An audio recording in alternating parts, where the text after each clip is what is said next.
Welcome back to Learning English with Noel. This is episode 16 of our podcast, and today I have a very special guest with me, Jesica.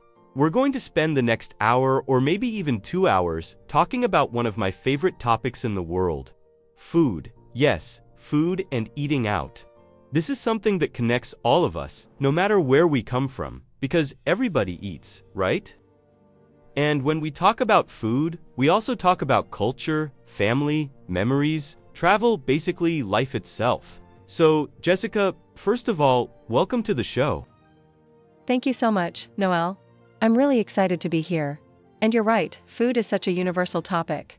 It's something we all experience every single day, but the way we talk about it can be very different depending on the language and culture. I think that's why it's such a great topic for learners of English.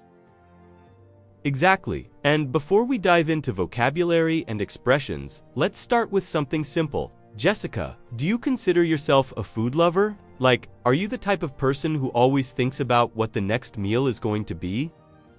Oh, absolutely. I think about food a lot. Sometimes I'll be eating lunch and already planning what I'm going to have for dinner. I wouldn't say I'm a foodie in the sense that I know everything about gourmet meals or Michelin star restaurants, but I definitely enjoy trying different foods, exploring new flavors, and just enjoying a good meal, whether it's simple or fancy. I love that, and you mentioned the word foodie. Listeners, let's explain that quickly. A foodie is someone who is very passionate about food, not just eating it but also learning about it, exploring restaurants, maybe even writing about it. For example, my brother is a real foodie. He knows all the best restaurants in town. She's a foodie, so she loves watching cooking shows and reading recipe books. Yes, and sometimes people use it casually, like, I'm a bit of a foodie. It doesn't mean you're an expert, it just means you really enjoy food. That's a great way to put it. Okay, let's move into our next section talking about restaurants. Jesica, when it comes to eating out, what kind of restaurants do you usually go to? Do you prefer something casual, like a cafe or a diner, or do you sometimes enjoy a fine dining experience?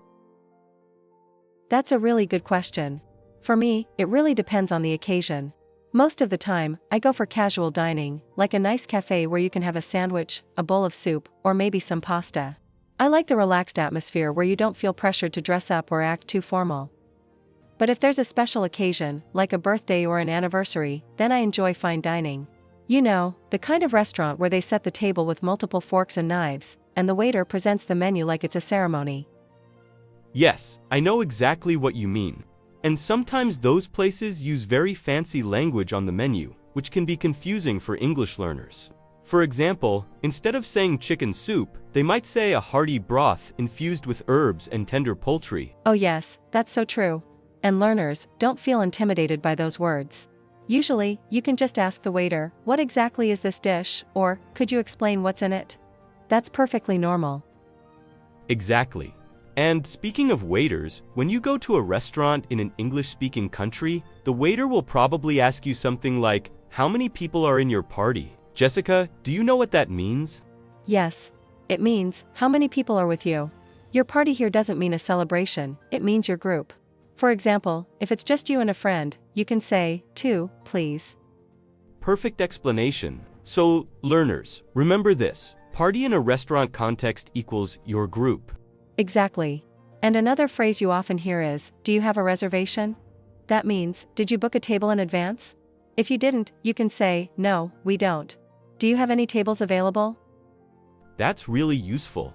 And maybe after that, the waiter will say, right this way, and lead you to your table. Yes, and then comes my favorite part, looking at the menu. Alright, let's imagine we're at a restaurant right now. Jesica, let's role play. I'm the waiter, and you're the customer. Ready? Okay, I'm ready. Good evening. Welcome to our restaurant. Do you have a reservation? Yes, under the name Jesica. Great. Right this way. Here's the menu. Can I get you something to drink while you look over the menu? Yes, could I get a glass of sparkling water, please? Yes. So I used the phrase, could I get a glass of sparkling water, please? That's a polite way to order a drink. You can also say, I'd like a lemonade, or, can I have a coffee, please? Exactly. And one important tip, in English, it's better to avoid just saying, give me, for example, give me water. That can sound too direct, even a little rude. Instead, use can I have, or I'd like. Yes, tone is everything. And let me add, if you're not ready to order, you can say, "Could we have a few more minutes, please?" That's a polite way to ask for more time. That's great. And sometimes, if you're unsure, you can ask the waiter, "What do you recommend?" Or, "What's your most popular dish?" That shows interest and also helps you choose. Alright, let's imagine we're at a restaurant right now. Jessica, let's roleplay. I'm the waiter, and you're the customer. Ready?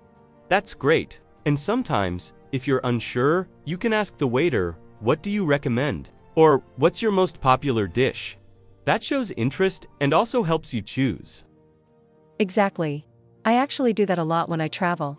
For example, when I was in Spain, I asked the waiter, "What do you recommend?" and he suggested a seafood paella.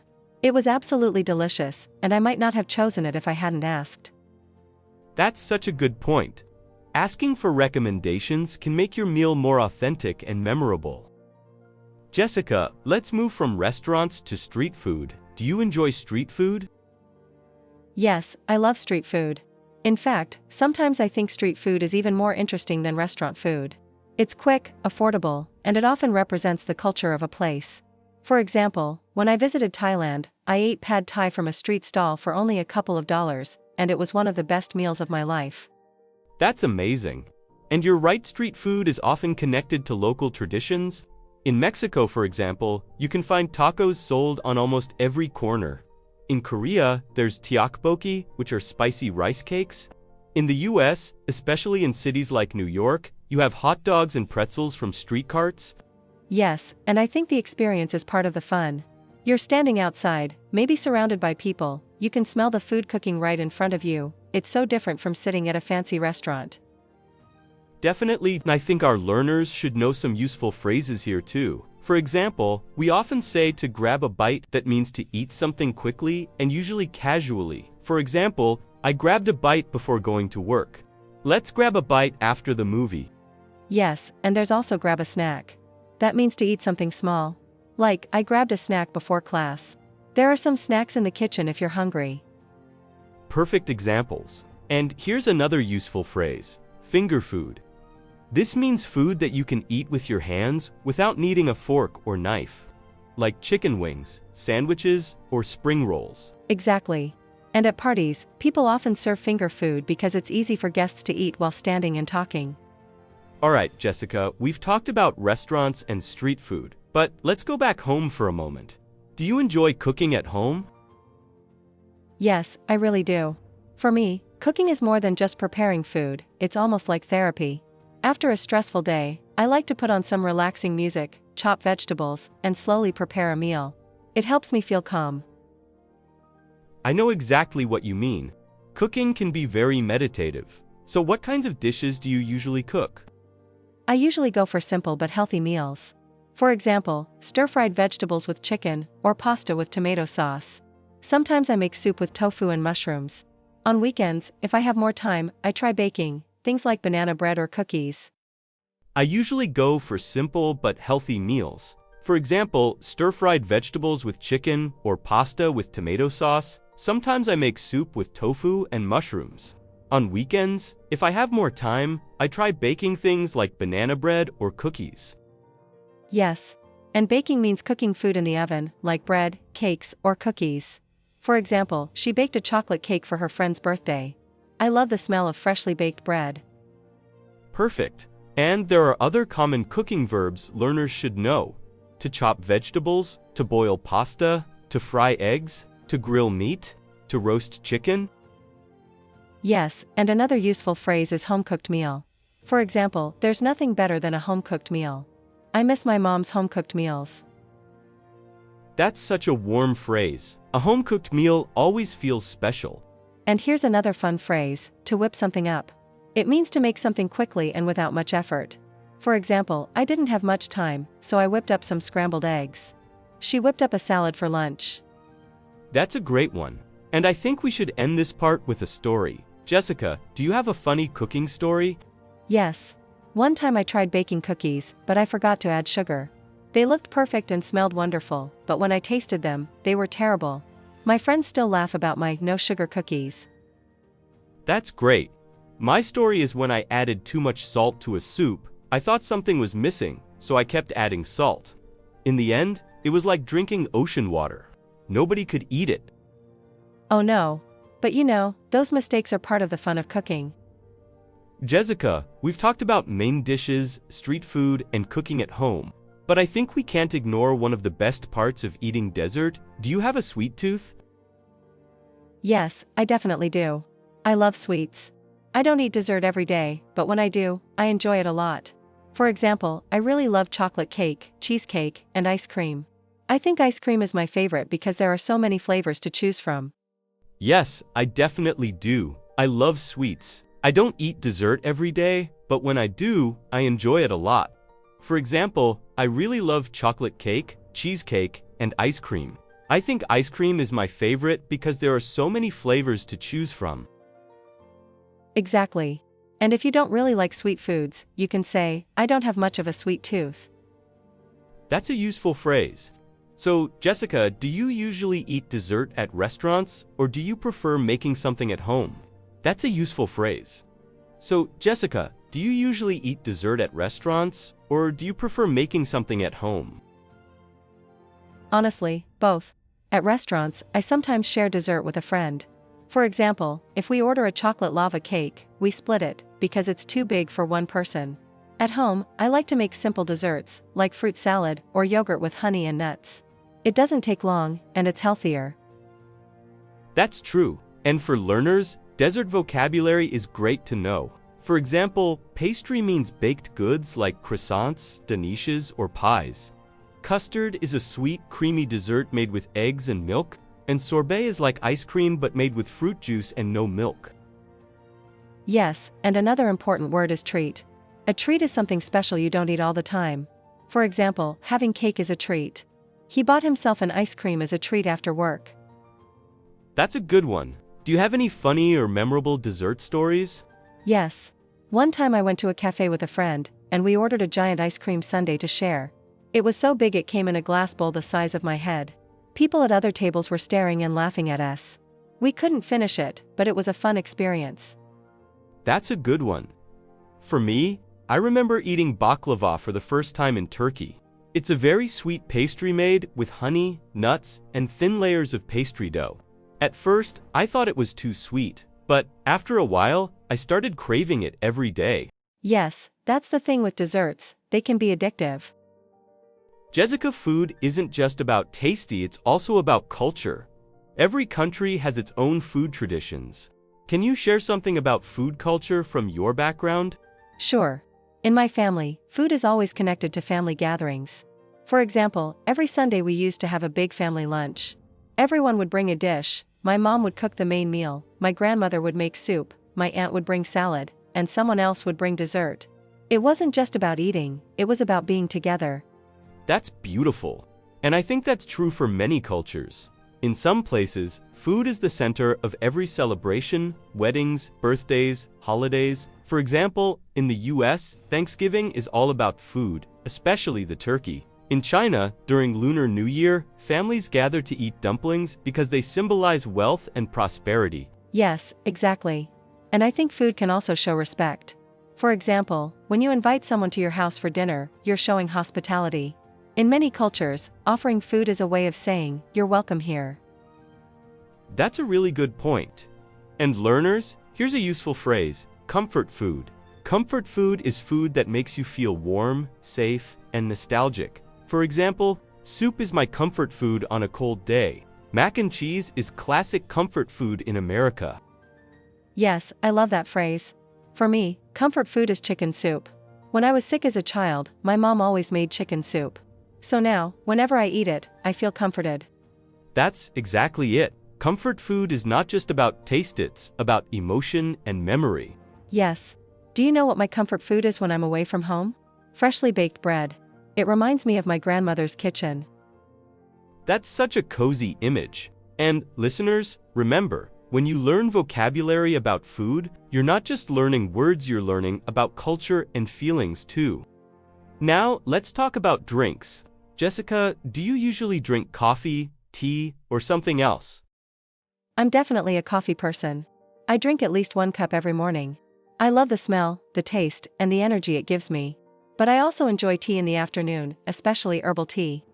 That's interesting. I think most people in English-speaking countries are either coffee people or tea people, by the way. That's a useful phrase. I'm a coffee person means I prefer coffee. I'm a tea person means I prefer tea. Yes. And when you order coffee, there are so many choices: black coffee, cappuccino, latte, espresso, iced coffee. It can be confusing at first. That's true for learners. Here are a few common ones. Black coffee equals just coffee, no milk or sugar. Latte equals coffee with a lot of milk. Cappuccino equals coffee with milk and foam. Espresso equals a very small, strong coffee. Yes, and if you don't want caffeine, you can ask for decaf coffee. Exactly. And with tea, there are many types: green tea, black tea, herbal tea. You can also order it hot or iced. Yes, iced tea is very popular in the US. In fact, in some restaurants, if you just ask for tea, they'll bring you iced tea by default. That's a great cultural tip. And we should also talk about soft drinks. Soft drinks are things like Coke, Pepsi, Sprite, basically sweet, carbonated drinks. Yes, and some people call them soda, while others say pop. It depends on the region. Right? In the US, on the East Coast, people usually say soda. In the Midwest, they might say pop. And in the South, sometimes they call everything Coke. Even if you want Sprite, they'll say, "What kind of Coke?" Yes, that can be confusing for learners, but it's good to know these differences. Exactly. And one last phrase, to grab a drink. That can mean simply buying a drink like water or coffee, but it can also mean meeting a friend for a casual drink at a bar. Yes, so you could say, "Let's grab a drink after work." That could mean coffee, soda, or even alcohol, depending on the context. Jessica, one fun part of talking about food is all the idioms and expressions we use in English. They're not always literal, but they make conversation more colorful. Let's start with a classic, spill the beans. Ah yes. That one always makes me smile. Spill the beans doesn't mean you literally drop a can of beans, it means to reveal a secret. For example, he spilled the beans about the surprise party. Don't spill the beans, I want it to be a secret. Exactly. Another one is the icing on the cake. That means something that makes a good situation even better. For example, winning the award was great, but meeting my favorite actor was the icing on the cake. The hotel had a beautiful view, and the friendly staff was the icing on the cake. I love that one. And there's also, bite off more than you can chew. That means to take on more than you can handle. For example, I think I bit off more than I can chew by ordering 3 desserts. He bit off more than he could chew when he tried to cook for 20 people alone. Yes, so you see, many food idioms aren't about food at all, they're about life. But using them makes your English sound natural and fluent. Exactly. And another fun one is, chew the fat. It means to have a long, relaxed conversation. For example, we sat on the porch, drinking coffee and chewing the fat. I love going to the cafe to chew the fat with friends. Yes, and learners. The great thing is that once you know these idioms, you can use them in everyday conversation. It's a small step that makes your English sound much more natural. Jessica, let's get personal for a moment. Do you have any funny or memorable eating stories? Oh, yes. One time, I went to a restaurant in Italy and tried to order pasta in Italian. I thought I was saying spaghetti correctly, but I accidentally said something that sounded like sack of spaghetti. The waiter burst out laughing, and the whole table laughed too. Luckily, he understood what I meant and brought me the pasta anyway. That's great. I have a story too.